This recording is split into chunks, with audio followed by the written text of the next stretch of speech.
Welcome back to media Chhattisgarh. आज तारीख 26 जनवरी 2026 दिन सोमवार और हिंदी पंचांग के अनुसार अष्टमी। और हाँ, आज पूरा देश गणतंत्र दिवस का पावन पर्व बड़े हर्ष और उल्लास के साथ मना रहा है। इस ऐतिहासिक अवसर पर मीडिया छत्तीसगढ़ की ओर से आप सभी छत्तीसगढ़ वासियों को 76वें गणतंत्र दिवस की हार्दिक शुभकामनाएं हैं। तो चलिए बिना वक्त गंवाए शुरू करते हैं आज की पहली और बड़ी खबर से। गणतंत्र दिवस 2026 देश भर के 982 सुरक्षा कर्मियों को वीरता एवं सेवा पदक, छत्तीसगढ़ के पुलिस अधिकारी भी सम्मानित। गणतंत्र दिवस 2026 के अवसर पर भारत सरकार द्वारा पुलिस, अग्निशमन, होमगार्ड एवं सिविल डिफेंस तथा करेक्शन सर्विसेज के कुल 982 अधिकारियों एवं कर्मियों को उनके असाधारण साहस, कर्तव्य निष्ठा तथा उत्कृष्ट सेवाओं के लिए वीरता एवं सेवा पदकों से सम्मानित किए जाने की घोषणा की गई है। घोषित पुरस्कारों में 125 वीरता पदक, 101 विशिष्ट सेवा के लिए राष्ट्रपति पदक तथा 756 सराहनीय सेवा पदक शामिल हैं। शिक्षा कर्मियों को पुरानी पेंशन योजना का लाभ देने हाईकोर्ट ने दिया शासन को स्पष्ट पारदर्शी नियम बनाने के निर्देश। हाईकोर्ट ने पुरानी सेवा की गणना कर पुरानी पेंशन योजना लाभ देने के लिए नीति बनाने के निर्देश शासन को दिया है। सहायक शिक्षक शिक्षा कर्मियों की याचिका पर न्यायमूर्ति ए.के. प्रसाद की बेंच में सुनवाई हुई। याचिकाकर्ताओं की ओर से अधिवक्ता मतीन सिद्दीकी ने पैरवी की। दरअसल छत्तीसगढ़ राज्य में कार्यरत सहायक शिक्षक तथा संवर्ग के शिक्षक जिनकी प्रारंभिक नियुक्ति वर्ष 1998-99 में सहायक शिक्षक शिक्षाकर्मी, पंचायत एवं शिक्षाकर्मी नगरीय निकाय के पद पर हुई थी, तब से निरंतर सेवाएं देते आ रहे थे। वर्ष 2018 में इनका संविलियन शिक्षा विभाग पर कर दिया गया था तथा राज्य शासन ने पुरानी पेंशन योजना बहाल कर दी थी, लेकिन स्पष्ट नहीं किया गया था कि पेंशन के लिए उनकी सेवा की गणना प्रारंभिक नियुक्ति, नियमितीकरण या वर्ष 2018 में हुए संविलियन में से किस तारीख से की जाएगी कि स्पष्ट निर्देश न होते हुए भी 1 अप्रैल 2012 से शिक्षक, पंचायत, नगरीय निकाय, संवर्ग के लिए नवीन अंशदायी पेंशन योजना लागू की गई थी। कर्रेगुट्टा पहाड़ी पर आईडी ब्लास्ट, 3 जवान घायल। सर्च अभियान पर निकले थे बीजापुर दंतेवाड़ा डीआरजी के जवान, रायपुर रेफर। छत्तीसगढ़ तेलंगाना सीमा पर स्थित कर्रेगुट्टा पहाड़ी पर आईडी विस्फोटक में डिस्ट्रिक्ट रिजर्व गार्ड के 3 जवान घायल हो गए हैं। प्राथमिक इलाज के बाद घायल जवानों को रायपुर रेफर कर दिया गया है। घटना बीजापुर के उसूर थाना क्षेत्र की है। प्रेस लिखी हुई कार में शराब तस्करी का भांडाफोड़, लग्जरी इनोवा से 15 पेटी अंग्रेजी शराब जब्त, 1 तस्कर गिरफ्तार, दूसरा फरार। अंबिकापुर शहर में पत्रकारिता की आड़ में अवैध शराब तस्करी का सनसनीखेज मामला सामने आया है। लग्जरी इनोवा कार में बड़े बड़े अक्षरों में प्रेस लिखकर मध्य प्रदेश से अंग्रेजी शराब की तस्करी की जा रही थी, लेकिन आबकारी विभाग की मुस्तैदी ने पूरे खेल का पर्दाफाश कर दिया। मिली जानकारी के अनुसार पुख्ता सूचना के आधार पर आबकारी विभाग की टीम ने दरिमा नवानगर थाना क्षेत्र के अडची गाँव में घेराबंदी कर कार्रवाई की। इस दौरान इंस्पेक्टर अनिल गुप्ता के नेतृत्व में टीम ने एक तस्कर को मौके से दबोच लिया है, जबकि उसका साथी भागने में सफल रहा। छत्तीसगढ़ सीडी कांड में नया मोड़, पूर्व सीएम भूपेश बघेल को करना होगा ट्रायल का सामना। छत्तीसगढ़ की राजनीतिक से इस वक्त की सबसे बड़ी खबर सामने आ रही है। साल 2017-18 में राज्य की सियासत में भूचाल लाने वाले कथित सीडी कांड में पूर्व मुख्यमंत्री भूपेश बघेल की मुश्किलें एक बार फिर बढ़ गई है। रायपुर सेशन कोर्ट ने सीबीआई की रिव्यू पिटीशन को मंजूर करते हुए निचली अदालत का वह फैसला पलट दिया है जिसमें भूपेश बघेल को बरी कर दिया गया था। अब इस पूरे मामले में भूपेश बघेल समेत सभी आरोपियों के खिलाफ नियमित ट्रायल चलेगा। कोर्ट ने भूपेश बघेल को नियमित रूप से पेश होने के निर्देश दिए हैं। मामले की अगली सुनवाई 23 फरवरी को होगी। आंखों से फोड़ा ग्लास, बिना माची जलाई मोमबत्ती, जादूगर ओपी शर्मा बोले ये कोई चमत्कार नहीं, विज्ञान है प्रैक्टिस टेक्निक से संभव। रायपुर में मशहूर जादूगर ओपी शर्मा जूनियर ने दैनिक भास्कर के कैमरे के सामने हैरत अंगेज करतब दिखाए। उन्होंने सिर्फ आंखों से घूरकर कांच का ग्लास फोड़ दिया, बिना माचिस इस्तेमाल किए मोमबत्ती जलाकर दिखाया। जादूगर ओपी शर्मा ने ये सब कैमरे के सामने किया। इस दौरान ओपी शर्मा ने साफ कहा कि जादू को चमत्कार या किसी दैवी शक्ति से जोड़कर नहीं देखना चाहिए, क्योंकि यह पूरी तरह से विज्ञान और तकनीकी पर आधारित कला है। प्रैक्टिस और टेक्निक से ये संभव है।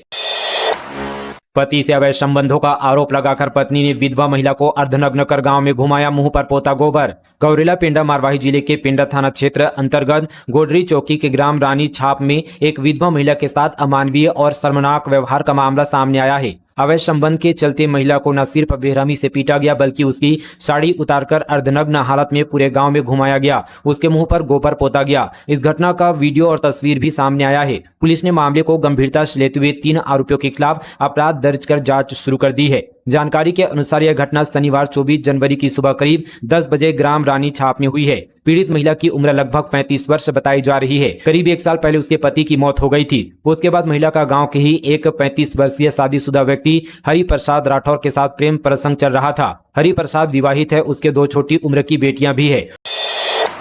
हरी सब्जियों की आई बहार, टमाटर का भाव हुआ कम। हरी सब्जियों के दामों में कमी आने से ग्राहकों ने राहत की सांस ली है। दिसंबर की तुलना में जनवरी में सब्जियों के दाम में कमी आई है। लेकिन बात अगर पिछले साल की करें तो पिछले साल की तुलना में सब्जियों के दाम अभी भी महंगे हैं। पिछले एक महीने के दौरान कई सब्जियों के दाम जरूर कम हुए हैं, लेकिन कुछ सब्जियां ऐसे जो अभी भी शतक के करीब है। सब्जी के दाम बढ़े होने के कारण सब्जी खरीदने वाले ग्राहक भी अपने बजट के आधार पर सब्जी की खरीद कर रहे हैं। इसी तरह की स्थिति मार्च तक बने रहने की संभावना है। मार्च के बाद फिर से एक बार सब्जियों के दाम गर्मी की वजह से बढ़ने लगेंगे। देह व्यापार का भांडाफोड़, 5 लड़कियां 3 लड़के कमरे से पकड़ाए। कोरबा पुलिस ने की छापामारी, मोहल्ले वालों ने की थी शिकायत। कोरबा जिले में पुलिस ने देह व्यापार की शिकायत पर छापेमारी की। इस दौरान कमरे से 5 युवती और 3 युवक संदिग्ध हालत में मिले। पुलिस ने युवक युवतियों और मकान मालकिन को थाने लाया है। पूछताछ की जा रही है। मामला सिविल लाइन थाना क्षेत्र का है। जानकारी के अनुसार मकान मालकिन का नाम सुरती पटेल है, जो कि यहाँ पर डिंगापुर और रामपुर के बीच स्थित एक बस्ती में रहती है। आरोप है कि मकान में देह व्यापार संचालित किया जा रहा था। विरोध करने पर मकान मालकिन मोहल्ले वालों से गाली गलौज और उन्हें धमकी देती थी। इसके बाद शिकायत की गई थी। कथावाचक की सुरक्षा पर सियासत, मंत्री के डाकू वाले बयान पर दीपक बैज ने किया करारा पलटवार। छत्तीसगढ़ में पचरा गीत के लिए चर्चित कथावाचक पंडित युवराज पांडे ने अपनी सुरक्षा को लेकर मंच से बयान दिया था, जिसे लेकर सियासी हलकों में चर्चा तेज है। इसे लेकर संस्कृति मंत्री राजेश अग्रवाल ने कहा था कि यह सनातनियों की सरकार है, सभी कथावाचकों को सुरक्षा दी जा रही है। उनकी सरकार में डाकुओं को सुरक्षा मिल रही है, साधु संतों को कैसे नहीं मिलेगी। मंत्री के इस प्रतिक्रिया पर पीसीसी चीफ दीपक बैज ने पलटवार करते हुए सरकार पर पलटवार किया है। प्रदेश कांग्रेस कमेटी के अध्यक्ष दीपक बैज ने मंत्री राजेश अग्रवाल के बयान को आपत्तिजनक बताया। उन्होंने कहा कि छत्तीसगढ़ में बाहर से आने वाले साधु संतों को सुरक्षा दी जाती है, लेकिन छत्तीसगढ़ के साधु संत जो कथा करवाते हैं उन्हें सुरक्षा देना चाहिए। कांग्रेस की आपत्ति किसी को सुरक्षा देने से नहीं है। जिस तरह से ऐसे कई आयोजनों में भगदड़ की स्थिति बनी है, जाने चली गई है, उसे देखते हुए सभी को सुरक्षा देनी चाहिए। उन्होंने पलटवार करते हुए कहा कि मंत्री के डाकुओं को सुरक्षा देने के बयान से यह स्पष्ट हुआ कि सरकार के पास कानून व्यवस्था खत्म हो गई है। सुरक्षा देने का सवाल ही नहीं, सरकार ही खुद डाकू है। ये सरकार लुटेरों की सरकार है। रायपुर पुलिस की रडार पर तोमर ब्रदर्स, रूबी के बाद अब भाई रोहित तोमर से पूछताछ। एसपी के आदेश पर मिली अंतिम राहत। छत्तीसगढ़ की राजधानी रायपुर का कुख्यात हिस्ट्री सीटर रोहित सिंह तोमर बीते दिन अचानक पुरानी बस्ती थाने पहुंचा। लंबे समय से हुलिया बदलकर फरारी काट रहे रोहित की गिरफ्तारी पर फिलहाल सुप्रीम कोर्ट ने रोक लगा रखी है। इसी अदालती के आदेश के परिपालन में वह स्वयं यहां पर पुलिस के सामने पेश हुआ, जहां पुलिस की एक विशेष टीम उसे गहन पूछताछ कर रही है।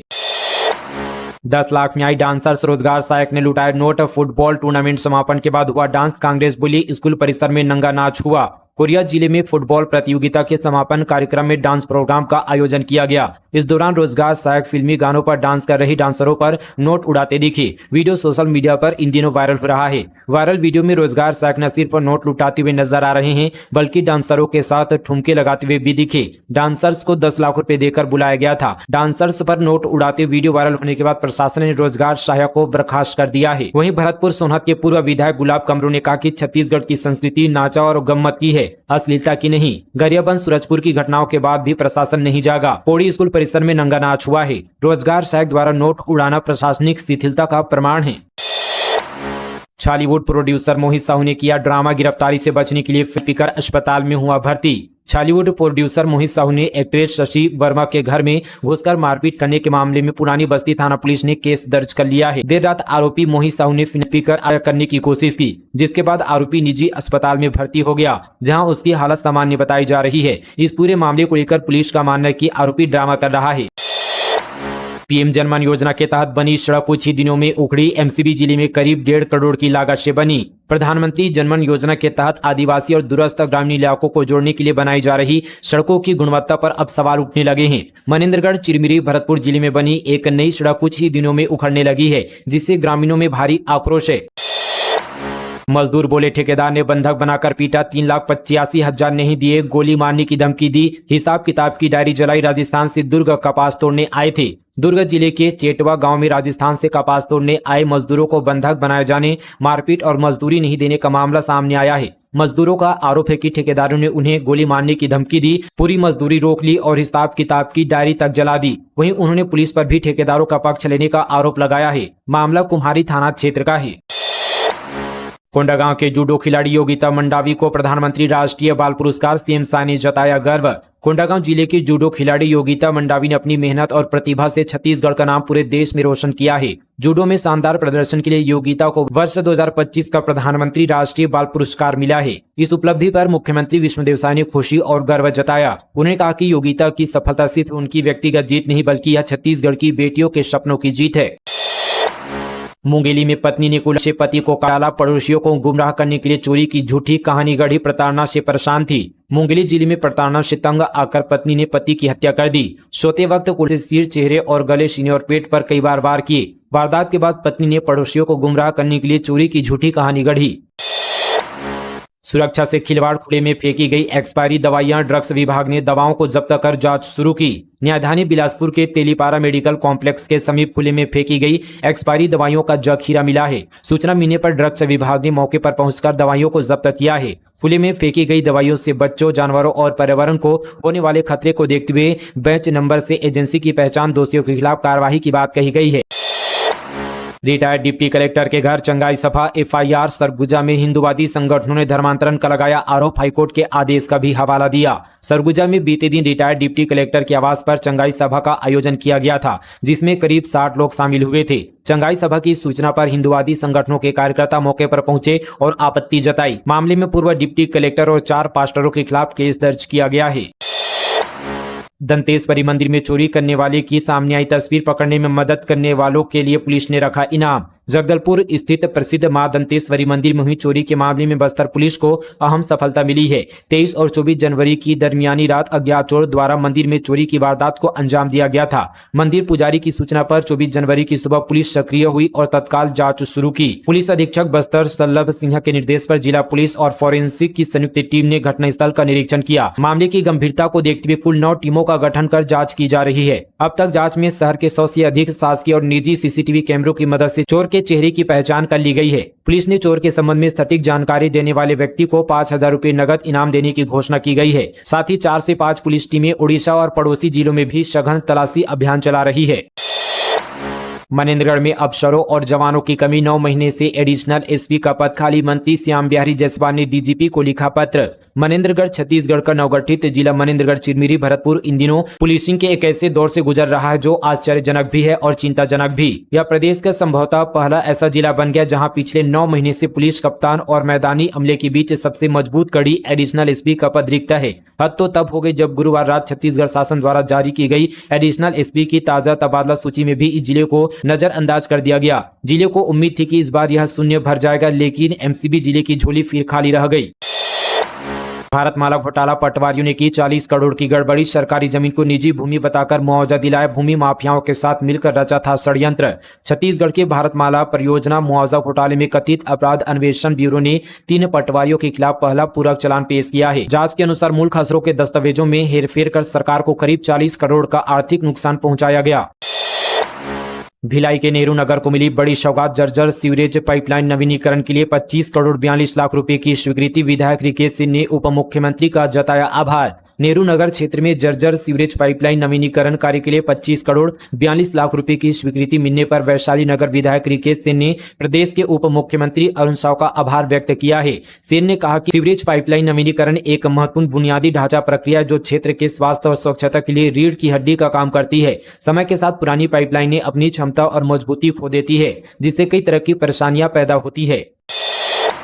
भूमाफिया के नाम पर भड़के बसंत अग्रवाल, बोले मेरी छवि धूमिल करने की साजिश, ऐसे लोगों पर लूंगा एक्शन। समाज सेवी बसंत अग्रवाल ने जमीन मामले को लेकर उनके खिलाफ मीडिया और सोशल मीडिया पर चल रही खबरों का पुरजोर खंडन किया है। राजधानी रायपुर में प्रेस कॉन्फ्रेंस कर उन्होंने इन सभी आरोपों को पूरी तरह से बेबुनियाद, तथ्यहीन और छवि को धूमिल करने के लिए रची गई एक सोची समझी साजिश करार दिया है। अपने ऊपर लगे आरोपों को सिरे से खारिज करते हुए बसंत ने कहा कि कुछ मीडिया में बिना तथ्यों की जांच किए मेरे खिलाफ एक तरफा और भ्रामक खबरें प्रसारित की जा रही है जो पूरी तरह से निराधार है। मैं इन सभी आरोपों का खंडन करता हूं। ऐसा करने वाले लोगों पर मानहानि का दावा करेंगे, उन्हें लीगल कानूनी नोटिस भेजेंगे, एफआईआर भी करूंगा। सुपेला संडे मार्केट में फिर से चला निगम का बुलडोजर। ट्रैफिक व्यवस्था को दुरुस्त करने निगम ने पुलिस बल के साथ दूसरे संडे भी हटाया अतिक्रमण। भिलाई शहर की बिगड़ती ट्रैफिक व्यवस्था को सुधारने के लिए नगर निगम भिलाई और पुलिस प्रशासन ने सुपेला संडे मार्केट में सुबह से यहां पर अवैध कब्जों के खिलाफ कार्रवाई की। दरअसल निगम भिलाई और पुलिस प्रशासन की टीम ट्रैफिक व्यवस्था को सुधारने के लिए हर रविवार सुबह सुपेला संडे मार्केट में अवैध कब्जों को हटाया जा रहा है। पहली कार्रवाई 18 जनवरी की सुबह की गई थी, जिसमें करीब 150 दुकानों से अवैध कब्जे हटाए गए थे। मुख्यमंत्री ने जसपुर में होम स्टे का किया शुभारंभ। एक मॉडल सामुदायिक पर्यटन स्थल के रूप में ग्राम केरे को किया जाएगा विकसित। जसपुर जिले को एक प्रमुख इको पर्यटन गंतव्य के रूप में स्थापित करने की दिशा में एक महत्वपूर्ण कदम उठाया गया है। मुख्यमंत्री विष्णुदेव साय की उपस्थिति में मुख्यमंत्री कैंप कार्यालय बगिया में आयोजित कार्यक्रम में भारत के अग्रणी home stay platform home stage of India Chhattisgarh शासन और जसपुर जिला प्रशासन के साथ एक समझौता ज्ञापन पर हस्ताक्षर किया गया। इसके अंतर्गत ग्राम के केरे को एक मॉडल सामुदायिक पर्यटन ग्राम के रूप में विकसित किया जाएगा। इस मौके पर मुख्यमंत्री ने ग्राम केरे में तैयार किए गए होम स्टे का शुभारंभ किया।